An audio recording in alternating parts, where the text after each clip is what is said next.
SHMA.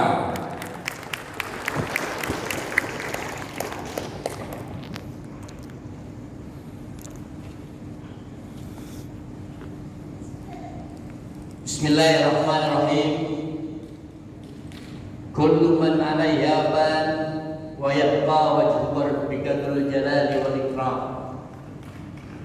Assalamualaikum warahmatullahi wabarakatuh. Assalamualaikum. Alhamdulillahilladzi nahmaduhu subhanahu wa nusalli wa nusallim ala sayyidina wa habibina wa syafi'ina wa maulana Muhammadin rasulihin nabiyil ummiyil aminil makinil haninil karimir rauf rahim wa ala alihi wa sahbihi wa man tabi'ahum bi ihsan ila yaumiddin, amma ba'd. Yang terhormat Senat Universitas Islam Negeri Syarifullah Jakarta, Bapak Profesor Dr. Haji Abdin MA dan Bapak Profesor Dr. Haji Amani Armai Arif MA sebagai Ketua dan Sekretaris Senat, para guru besar, senator, perwakilan dosen yang insyaallah dimuliakan oleh Allah Subhanahu wa taala. Yang kita muliakan dan kita banggakan, yang sama-sama pula kita hormati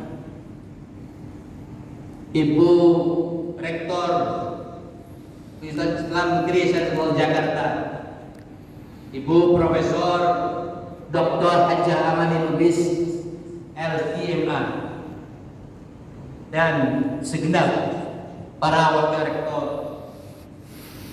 para dekan se-Universitas Islam Negeri Syarifullah Jakarta, wabil khusus dekan Fakultas Syariah Bapak Dr. Haji Ahmad Tolabi Arli SHG, SHMA dan MA, para dosen terutama dosen Fakultas Syariah dan dosen Universitas Islam Negeri Syarifullah Jakarta, para undangan yang saya tidak sebutkan satu persatu, dan insya Allah tidak akan mengurangi rasa hormat kami kepada seluruh para hadirin yang dimuliakan oleh Allah Subhanahu wa taala. Mengawali aktivitas pagi hari ini, tiada kata yang paling indah dan paling diucapkan kecuali marilah kita sama-sama memanjatkan puji yang mendalam kepada Allah Subhanahu wa taala yang telah menganugerahkan kepada kita kehidupan dan kenikmatan, baik nikmat iman, nikmat Islam, dan nikmat sehat walafiat. Walaupun saya pagi kemarin baru pulang dari rumah sakit, tapi saya sudah merasa sehat karena melihat para hadirin yang dimuliakan oleh Allah Subhanahu wa taala. Adalah rahmat Allah Subhanahu wa taala di mana pada hari ini yang berbahagia, Selasa 21 Desember 2020 bertepatan dengan tanggal 16 Rabiul Akhir 1442 Hijriah, saya dapat menyampaikan orasi ilmiah sebagai guru besar hukum ekonomi Islam di depan forum yang mulia Senat Universitas Islam Negeri Syarifullah Jakarta dan di hadapan para guru besar, dosen, dan para undangan yang terhormat.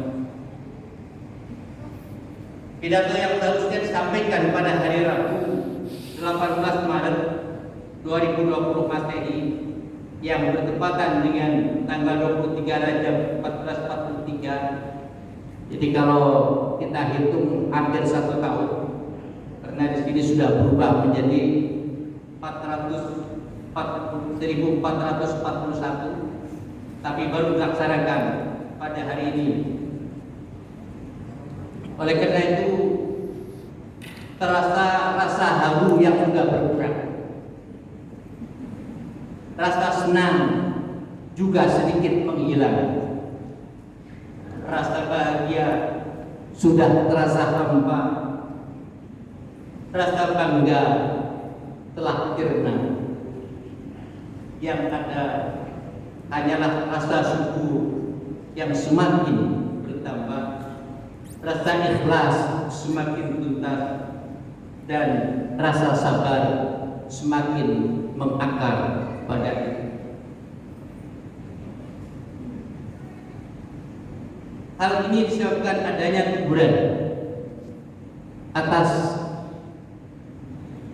atau somasi yang Allah turunkan kepada kita, di mana kita yang semestinya sudah melaksanakan pada bulan Maret yang lalu, tetapi baru bisa dilaksanakan pada saat sekarang.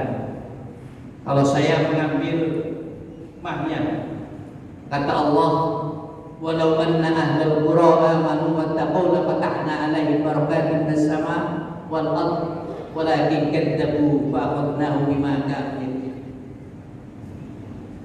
Jika sekiranya penduduk negeri yang beriman dan bertakwa, pastilah kami akan melimpahkan kepada mereka keberkahan dari langit dan dari bumi.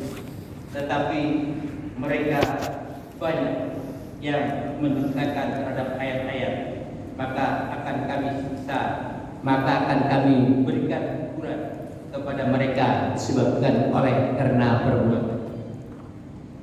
Hadirin yang dimuliakan Allah Subhanahu wa taala, sedikit pun tak terbayang saya akan memperoleh posisi yang terhormat sebagai guru besar di perguruan tinggi yang ternama, yang saya cintai dan saya banggakan, UIN Syarifullah Jakarta, di mana saya sebagai seorang anak kampung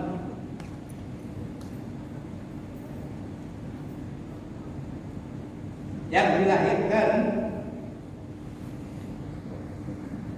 oleh seorang ibu bernama Hajah Siti Masitoh almarhum, yang kemudian meninggal dunia di usia saya usia 11 bulan. Saya adalah anak kelima dari 5 anak yang beliau lahirkan. Beliau adalah guru mengaji di sebuah kampung Gununggiring, Cilegon, Banten. Dan ayahanda kami, Dia Haji Sayyid Jamari Abiduddin almarhum, juga adalah seorang guru mengaji di Madrasah Al-Qur'an di Tangkil, Cilegon, Banten. Dahulu ketika saya masih kecil, tidak memiliki cita-cita yang tinggi. Mungkin karena saya adalah orang kampung yang kami lihat hanyalah sehari-harinya sawah, kebun, ladang, ayam, tikus, dan lain sebagainya. Dan mungkin juga karena telah ditinggalkan oleh ibu dan hidup dalam asuhan kakak daripada ibu itu sendiri. Namun demikian, saya yakin berkah doanya orang tua kami,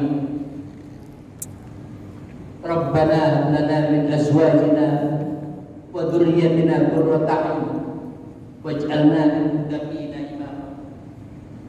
Doa inilah yang selalu menyertai saya hingga saya bisa berdiri di hadapan para guru besar, di hadapan para undangan yang dimuliakan oleh Allah Subhanahu wa taala. Hadirin,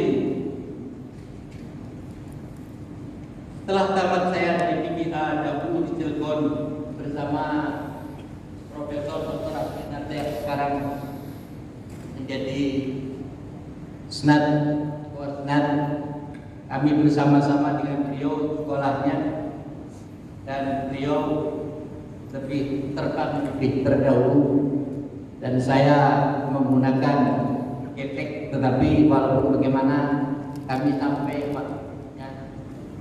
Biarkan terlebih dahulu kami juga di belakang, tapi alhamdulillah Allah tetap mempersamakan kita. Itu saja harapan kami.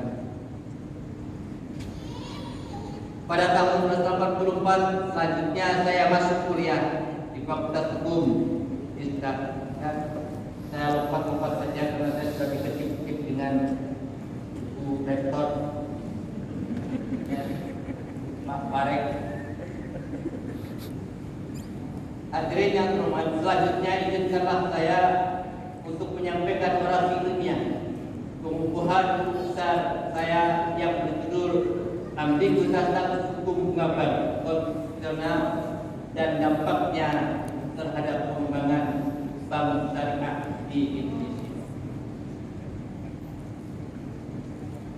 Pada tahun 70-an, ketika saya masih remaja, sering melihat orang tua saya, bapak saya, menyimpan uangnya di dalam lemari, di bawah kasur, dan di bawah bantal, disimpan buku, kitab kuning, bahkan kadang-kadang menyimpannya di dalam bank. Ketika ditanya, kenapa kok abah menyimpannya di situ? Gak diletak, ditaruh di bank saja. Jawabannya, jika di bank ada bunga, dan bunga itu adalah riba. Sedangkan riba hukumnya haram, berdosa. Jawaban yang masih teringat oleh saya di kepala saya seperti itu. Pada suatu ketika abah menyimpan di bank uangnya. Lalu saya tanya kembali, kenapa Pak abah menyimpan uangnya di bank sekarang? Katanya riba, dosa dan haram. Kemudian dia menjawabnya, tidak apa-apa, uang yang sekarang lebih banyak dari yang lalu, khawatir ada apa-apa. Jika tidak disimpan di bank, itu namanya darurat.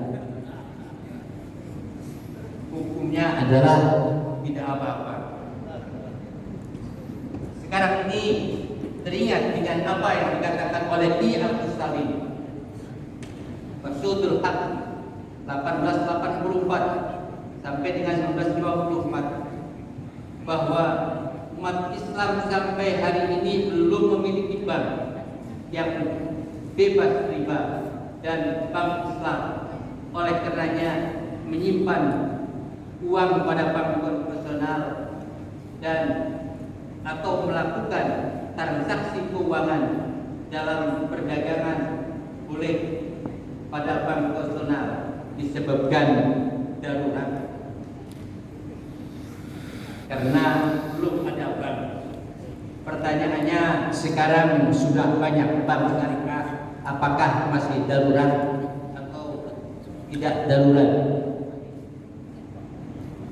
Kemudian hal ini juga dikaitkan dengan apa yang pernah disampaikan oleh guru kita, Bapak Profesor Dr. Harun Nasution, yang sampai masih teringat di telinga saya ketika dia berbicara masalah kebebasan. Apa yang dia katakan, Pak Harun, there is no freedom, the freedom under the law. Jadi tidak ada kebebasan itu adalah berdasarkan aturan. Artinya kalau selama itu ada, ya kita harus tinggalkan. Ya, kalau tidak ada, baru. Hadirin yang dimuliakan oleh Allah Subhanahu wa taala. Saya langsung saja terkait dengan masalah perbankan dan perbankan Indonesia. Dalam Undang-Undang Nomor 10 Tahun 1998, tujuan perbankan Indonesia secara umum adalah menunjang pelaksanaan pembangunan nasional dalam rangka meningkatkan pemerataan pertumbuhan ekonomi dan stabilitas nasional ke arah peningkatan kesejahteraan rakyat. Untuk itu, bank menjadi penting dalam kegiatan ekonomi masyarakat dan negara. Fungsi utama bank meliputi penghimpunan, penyalur, serta penyedia layanan bank lainnya. Bank konvensional merupakan bank konvensional menurut Undang-Undang Nomor 10 Tahun 2008 merupakan bank yang melaksanakan kegiatan usahanya secara konvensional dan memberikan keuntungan berupa suku bunga kepada nasabahnya. Penentuan suku bunga bank konvensional dilakukan pada waktu akad dengan pedoman harus selalu menguntungkan pihak bank. Besarnya persentase didasarkan pada jumlah uang atau modal yang dipinjamkan.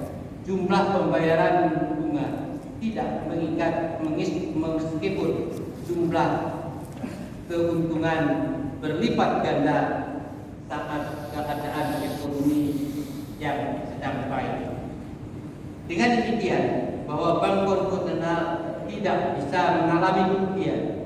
Ini memberikan indikasi bahwa bank konvensional tidak tunduk pada hukum ekonomi, di mana ada keuntungan, di situ ada kerugian. Berbeda dengan halnya dengan bank syariah yang memberikan suku bunga tidak dilakukan, namun dengan menggunakan istilah bagi hasil atau profit and loss sharing. Artinya, pada bank syariah bisa memperoleh keuntungan, tetapi juga bisa mendapatkan kerugian, karena masa yang akan datang itu adalah milik Allah. Wa ma tadri nafsum madza taksibu ghadan, dan tidak seorang pun yang dapat mengetahui apa yang akan diusahakan untuk hari esok. Wala taqulanna li syai'in inni fa'ilun dzalika ghadan illa ayyasha Allah. Hadirin para guru besar yang dimuliakan Allah Subhanahu wa taala, ambiguitas status hukum bunga bank.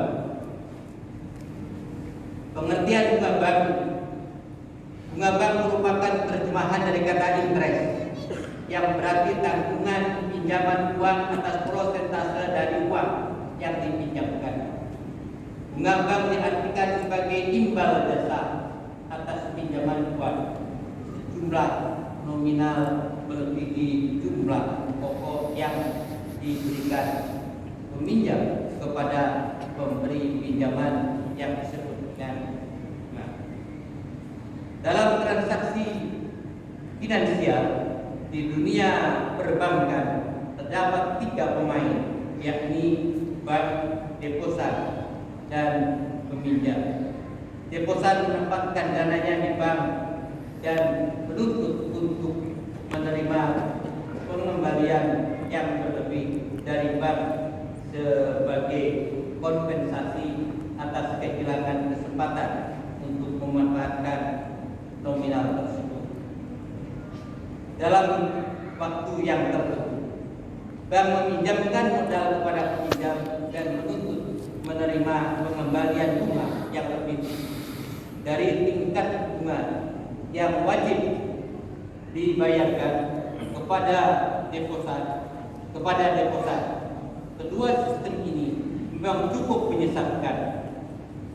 Melalui studi ini, beban bunga yang dibebankan bank kepada peminjam dan peminjamnya disebut suku bunga pinjaman, dan selisihnya di antara dua konsep tersebut disebut spread.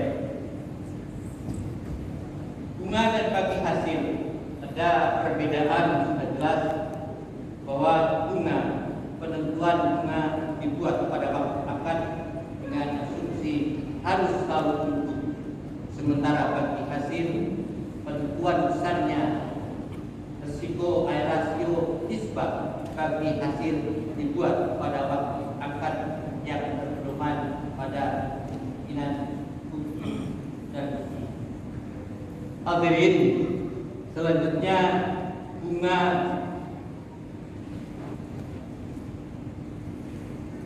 terdapat 2 komponen yang dimaksud dengan bunga bank. Bunga yang dibebankan kepada nasabah oleh bank, khusus untuk nasabah yang memiliki pinjaman bunga. Bunga yang dibebankan sebagai balas jasa bagi nasabah yang menyimpan uangnya. Kemudian dengan demikian, bahwa bank seperti yang diuraikan di atas, termasuk riba. Riba bisa terjadi pada pinjaman yang bersifat konsumtif maupun pinjaman yang bersifat produktif, dan pada hakikatnya riba dalam bunga bank memberatkan peminjam, sedangkan bunga bank juga dilarang dalam ajaran Islam. Riba seperti yang tertera dalam Al-Quran Karim, dah banyak larangan-larangan. Bahkan Allah telah menurunkan dengan berbagai tahapan, yakni larangan riba diturunkan dengan 5 tahapan. Yang pertama, Al-Quran menolak anggapan bahwa pinjaman riba yang pada dasarnya seolah-olah menolong mereka, padahal sesungguhnya tidak demikian. Ar-Rum ayat 39. Tahapan yang kedua, kemudian Allah mengingatkan kita di dalam Al-Quran Karim bahwa riba sesuatu yang dan mengancam adab kepada yang memakan riba di dalam Al-Quran An-Nisa ayat 160 dan 161. Tahapan yang ketiga, Allah menjelaskan dalam Al-Quran Karim bahwa jual beli itu adalah sama dalam riba. Allah menjelaskan dalam Al-Quran Karim bahwa jual beli itu adalah tidak sama dengan riba. Allah telah menghalalkan jual beli, namun mengharamkan riba. Al-Quran Al-Baqarah ayat 209. Kemudian tahap yang keempat, larangan riba ini. Allah Subhanahu wa taala memperingatkan mengenai riba yang bersifat ganda. Kemudian yang terakhir, Allah memperingatkan kepada kita dengan penuh kasih sayang, menegur kepada kita bahwa kita agar segera meninggalkan riba dengan ayat yang sangat khas dengan penuh kasih sayang. Bismillahirrahmanirrahim. Ya ayyuhalladzina amanu taqullaha wa dharu ma baqiya min riba in kuntum mu'minin. Wahai orang-orang yang beriman, bertakwalah kamu kepada Allah dan tinggalkanlah sisa-sisa riba jika kamu beriman.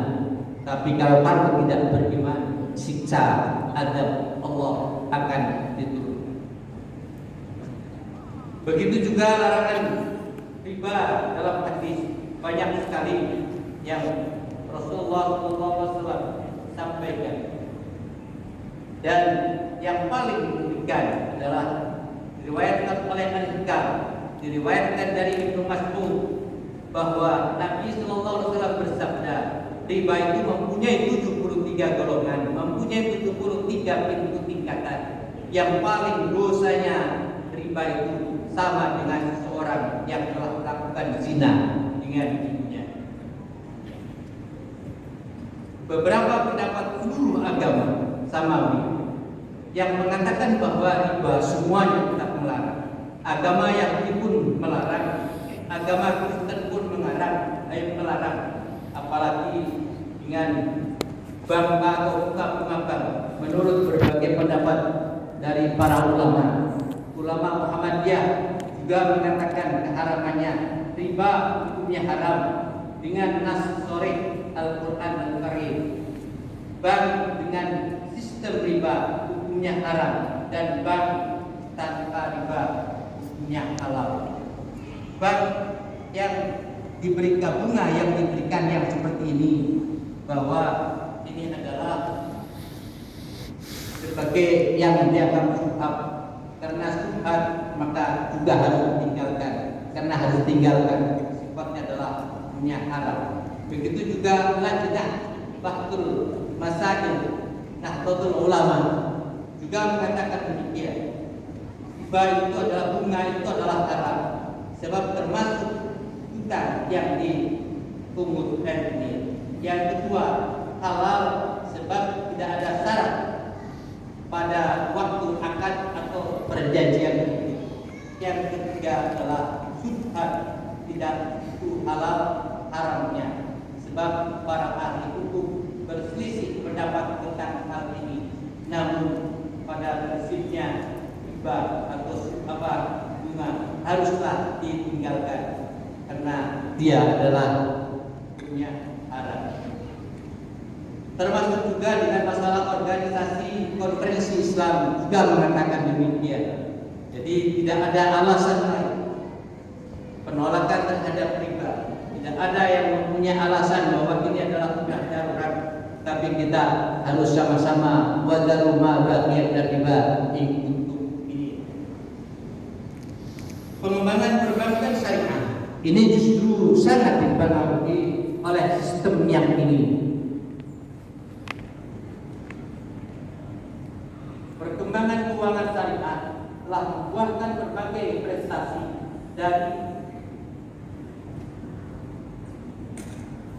dari makin banyaknya produksi produk dan layanan hingga perkembangan infrastruktur yang mendukung keuangan syariah.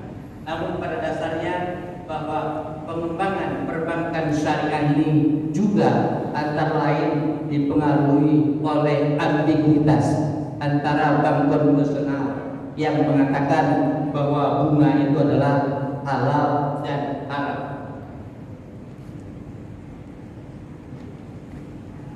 Faktor-faktor internal penyebab perlambatan pertumbuhan bank syariah.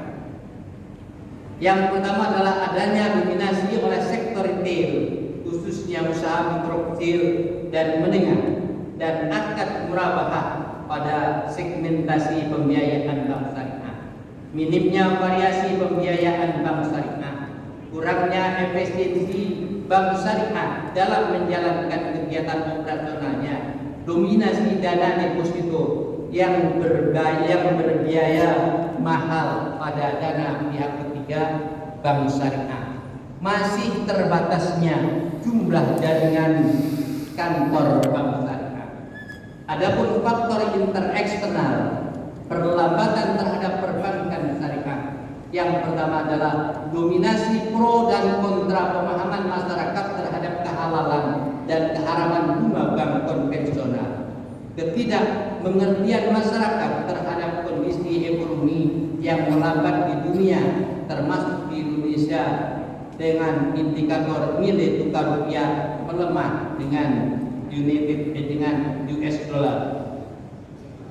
Turunnya indeks harga saham gabungan, turunnya daya beli masyarakat, jumlah pembiayaan UMKM, jumlah pembiayaan, banyaknya jaringan kantor menjadi faktor eksternal yang berpengaruh signifikan terhadap pertumbuhan bank syariah. Usaha-usaha penanggulangan.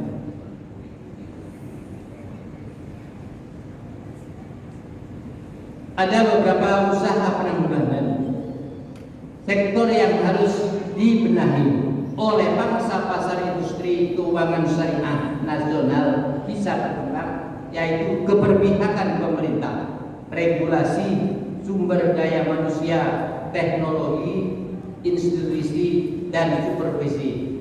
Urgensitas keberpihakan pemerintah sangat menentukan dan dibutuhkan. Seperti kita ketahui bahwa di negara-negara tetangga kita, yaitu Malaysia, sistem ekonomi syariah telah terbukti berhasil yang mayoritas penduduknya beragama Islam. Kemudian melalui deregulasi, keberpihakan pemerintah dimaksudkan agar membuat sebuah regulasi untuk masyarakat dan instansi keagamaan yang dianjurkan menggunakan jasa dan transaksi keuangan bank syariah. Melalui kelembagaan ini sangat penting. Bank syariah di Indonesia belum memiliki induk bank syariah secara mandiri. Hal ini sangat penting untuk menanamkan kepercayaan masyarakat terhadap bank syariah. Kemudian melalui pendidikan, ini sudah banyak di perguruan tinggi, bahkan di sekolah-sekolah SMA ada jurusan-jurusan perbankan syariah. Optimalisasi peranan ulama. Peran para ulama dan para intelektual akademisi menjadi sangat penting sebagai corong dalam mensosialisasikan ekonomi syariah. Ulama dan intelektual adalah tokoh masyarakat yang sering didengar, sehingga bila mereka mau mensosialisasikan mensosialisasikan industri syariah, maka bisa menjadi market share atau bisa menambah market share secara tidak langsung. Kalau kerjasama yang harmonis dan bersinergi antar pemerintah dan ulama dilakukan secara optimal, maka Indonesia akan menjadi pusat keuangan syariah dunia. Mengingat populasi Muslim sangat besar, Indonesia perlu belajar dari negara-negara lain. Ada beberapa peran ulama yang paling mendasar yang harus dioptimalisasikan dalam masyarakat berbangsa syariah. Yang pertama adalah ulama hendaknya mengajak umat Islam untuk memasuki Islam secara kafah, menyeluruh.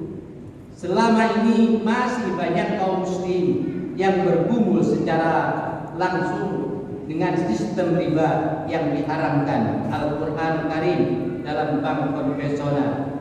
Banyak mahasiswa dan bahkan dimanapun di kantongnya ada ATM, tapi ATM-nya ATM bank konvensional, bukan ATM bank syariah. Ulama berkewajiban menjelaskan tentang dosa riba yang sangat besar, baik dari nas Al-Quran, Sunnah, pendapat para filosof Yunani, pakar non-Muslim, pakar ekonomi Islam dan sebagainya. Jangan masih menganggap bahwa bunga bank itu tidak riba kalau sedikit, dan jika berlipat ganda baru disebut riba.